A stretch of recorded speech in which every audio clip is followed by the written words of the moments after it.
The sea is the cradle of all forms of life.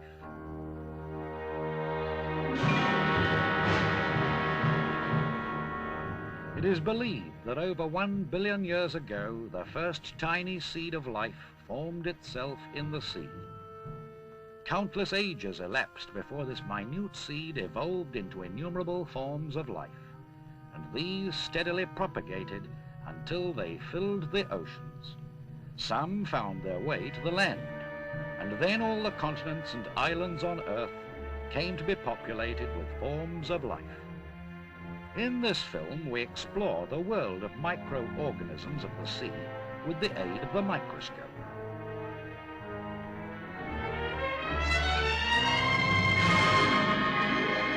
The sun emits intense energy.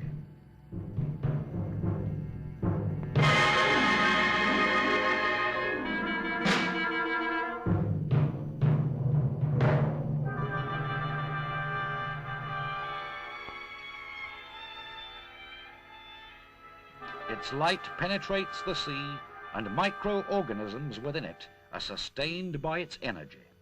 The sea is filled with these microbes. A drop of seawater swarms with the life.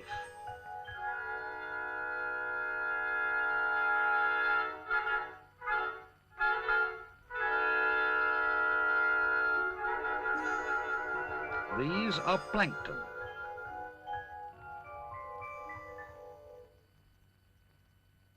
These are phytoplankton or plant plankton. They vary in size and shape. The smallest is about 1/100th of a millimeter. Countless numbers of these are drifting in the sea down to some 20 to 30 meters from the surface.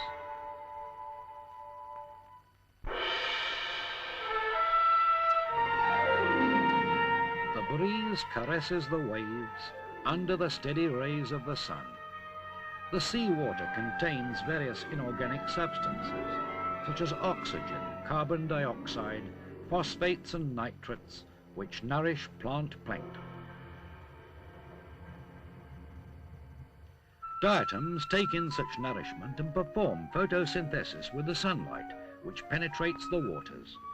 The chlorophyll granules are vigorously at work, performing this delicate task.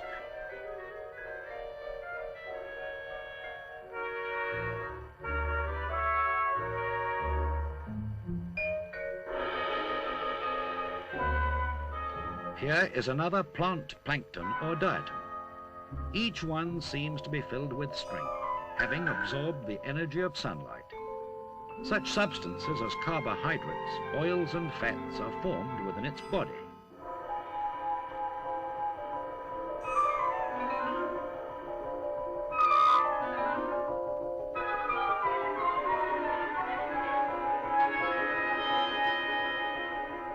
And at night, the diatoms, bursting with energy, begin to divide. They split and split again, and keep on proliferating limitlessly to fill the oceans. The unlimited propagation of plant plankton means an inexhaustible supply of food for marine animal life.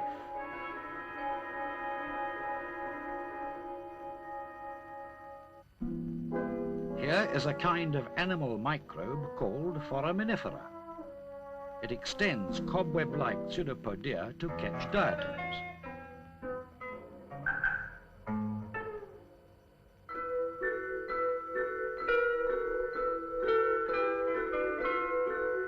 It sucks the body fluids and digests the nutrients to store the energy of life.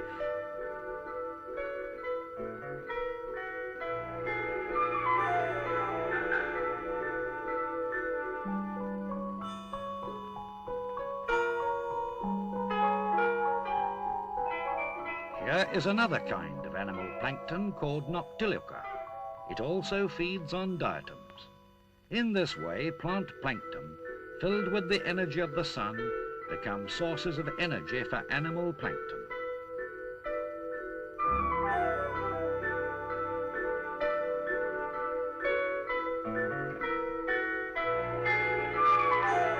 What an assortment of animal plankton.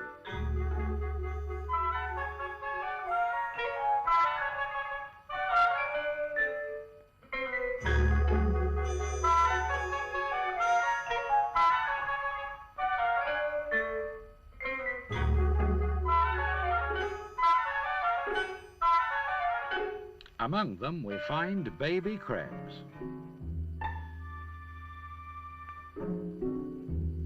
Some are vigorously thrashing the water to attract food.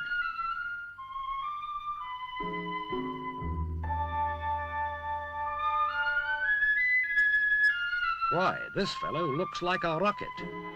All lead an active life in shapes and forms best fitted to their environments.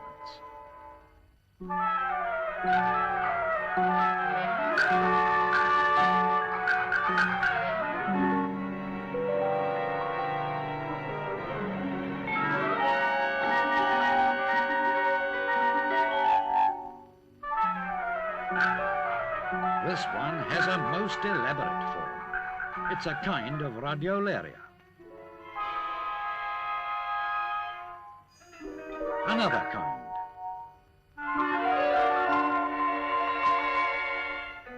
It gathers diatoms by extending its pseudopodia radially.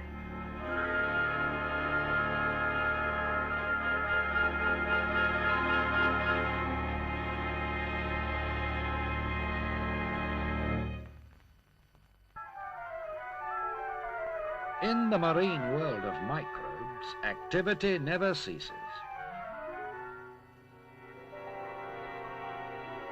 This creature swims by stirring its flagella.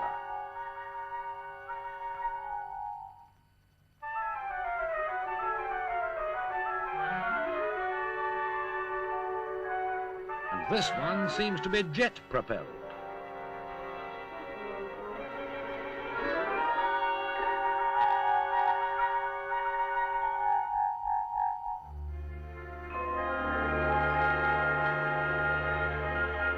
Here comes a baby shrimp, rolling its compound eyes.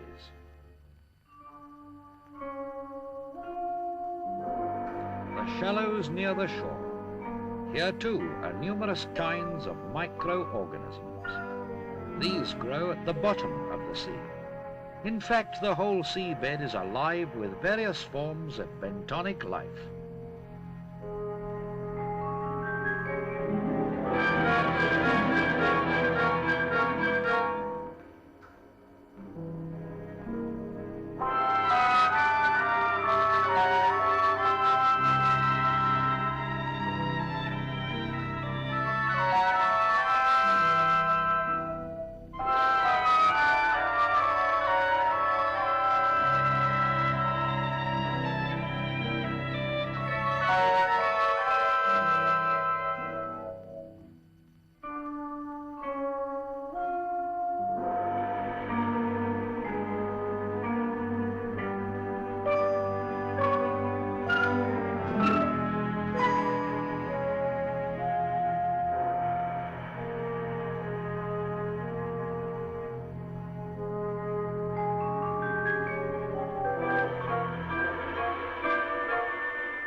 A colony of moss animals known as Bugula neritina.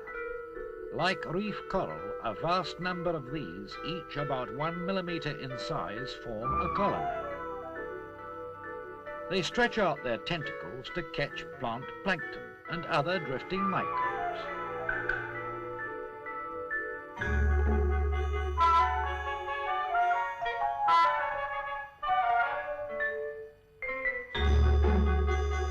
And these are sucked into the mouth. The numerous flagella on the tentacles are a stir to attract food.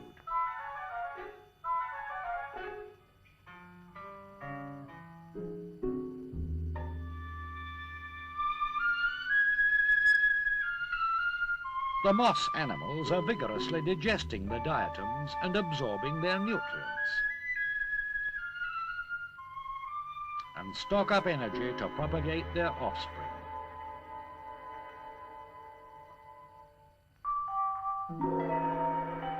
A baby moss animal is born.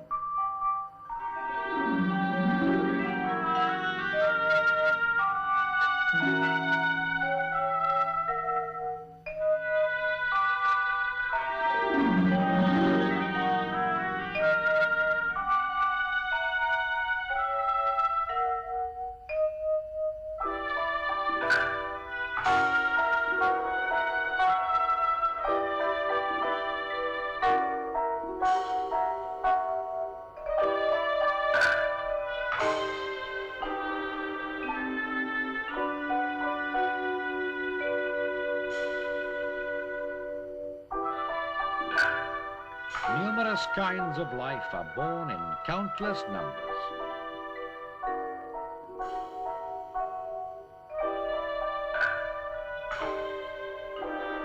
The young grow on their mother's back. We can already recognize their eyes. Eggs are awaiting to be hatched.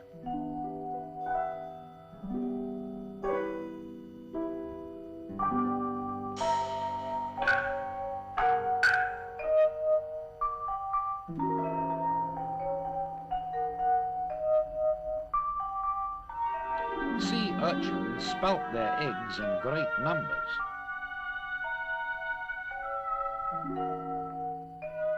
In this way, the sea is constantly propagating all forms of life, and birth takes place in steady surges.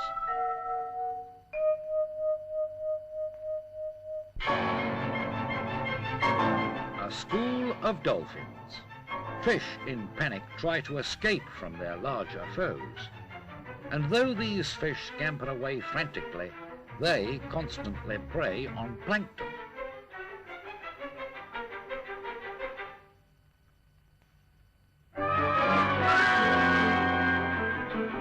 But in whatever amounts plankton may be eaten by their enemies, these microorganisms keep on increasing under the genial sunshine which penetrates the sea.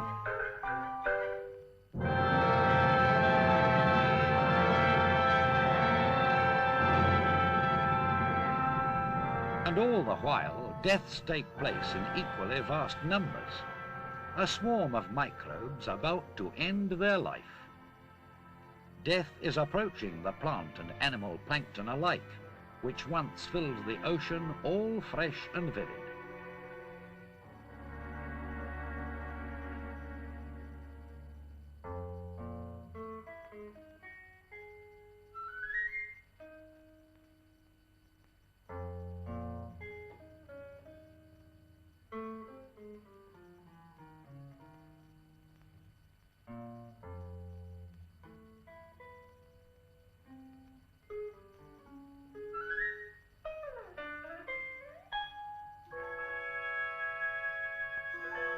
Sooner or later, they will leave the domain of sunlight and the sparkling world of life and fall into the sunless depths of the ocean.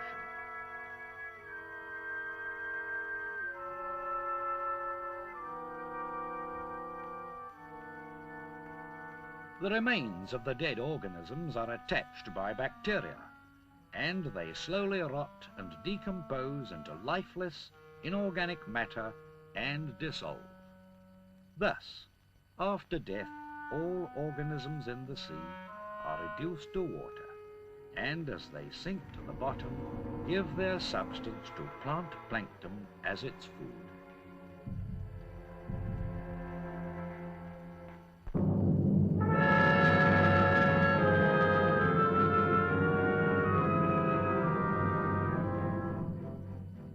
The snow falls in the sea, the marine snow.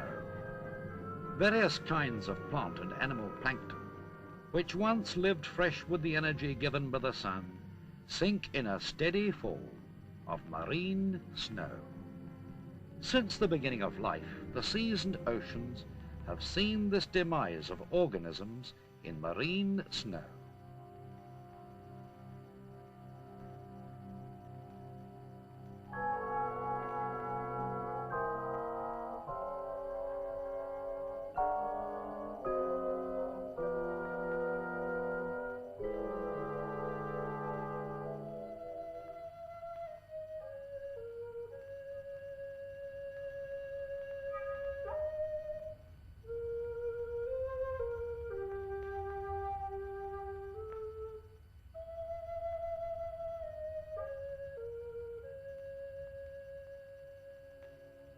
Marine snow falling on a continental shelf.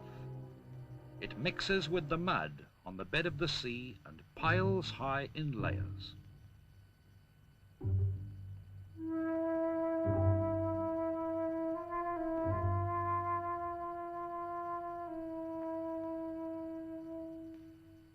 But in the mud, which lacks oxygen of the floor of the ocean, bacteria exist. They swarm over the marine snow to devour what little oils and fats are left undecomposed.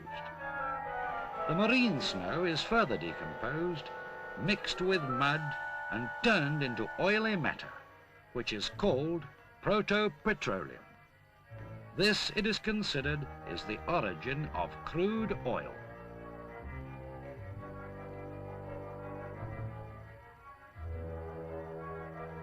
Through the ages, the mud accumulates on the seabed in layers hundreds of meters or even thousands of meters thick.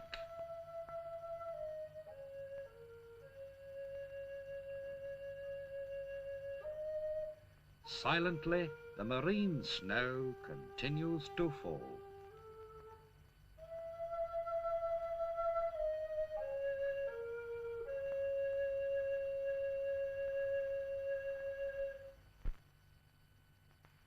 On the other hand, the sea has accumulated other forms of sediment.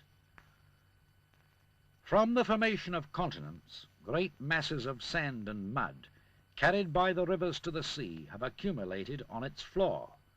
Due to the crustal movements of the earth, sometimes layers of mud and sometimes layers of sand were formed alternately. A layer of mud.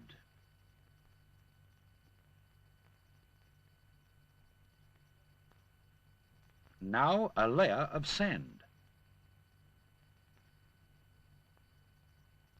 In the course of millions of years, these layers accumulated in vast numbers, and the oily substances contained in the mud were transformed into crude oil and gas by heat, radioactivity, and catalysis.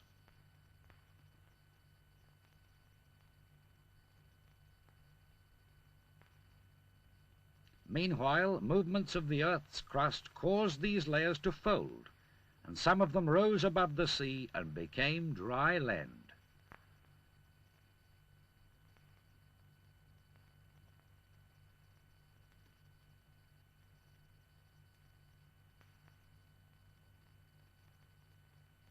The crude oil and gas and water contained in the layer of mud were pushed up into the layer of sand above, and were accumulated separately in the anticlines of the folds according to their specific gravities.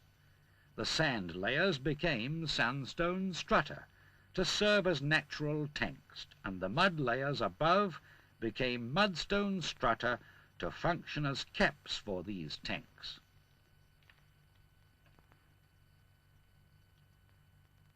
In this way, crude oil has been accumulated underground in various parts of the world. The oil fields already developed and the zones which are considered to contain oil deposits cover vast areas. These crude oils were formed about 1 million to 250 million years ago.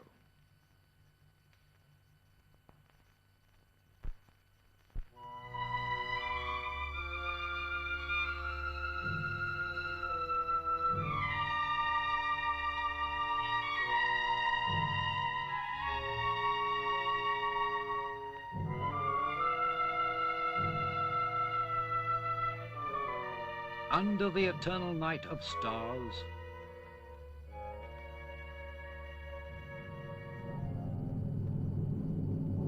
the crude oil stored deep in the ground from remote antiquity is now pumped out, and the waste gas is burning furiously over the oil fields of the Middle East.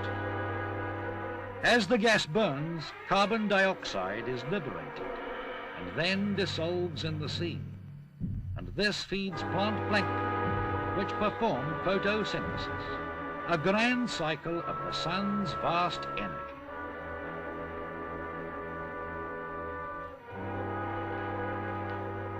The flames soar skywards as the waste gas burns at the oil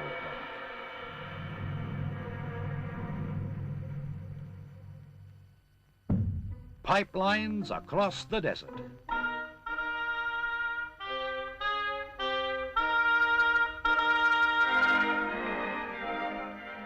Enormous quantities of crude oil just pumped out of the ground, flowing along with all its bubbles and impurities. The energy of the sun, which once gave life to tiny organisms in the sea and has lain dormant deep under the ground as crude oil, is now sent to all parts of the world to promote present-day civilization.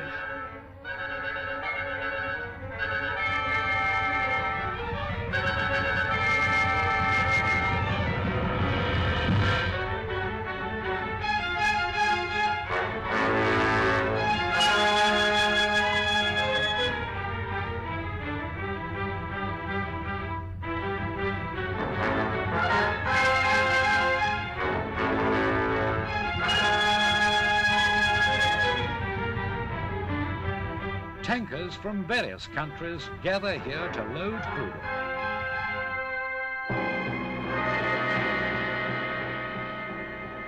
The barren desert, which in the past never attracted attention, is now undergoing a rapid transformation into a center of great activity.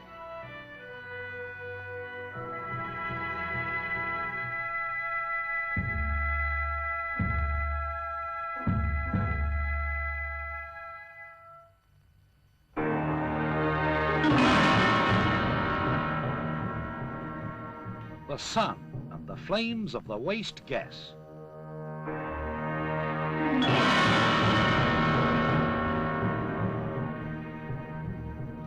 We have explored the world of microbes in the sea, and in so doing we have traced back the great cycle of the energy of the sun. Still the sun emits its intense energy, and nature continues its magnificent and limitless cycle.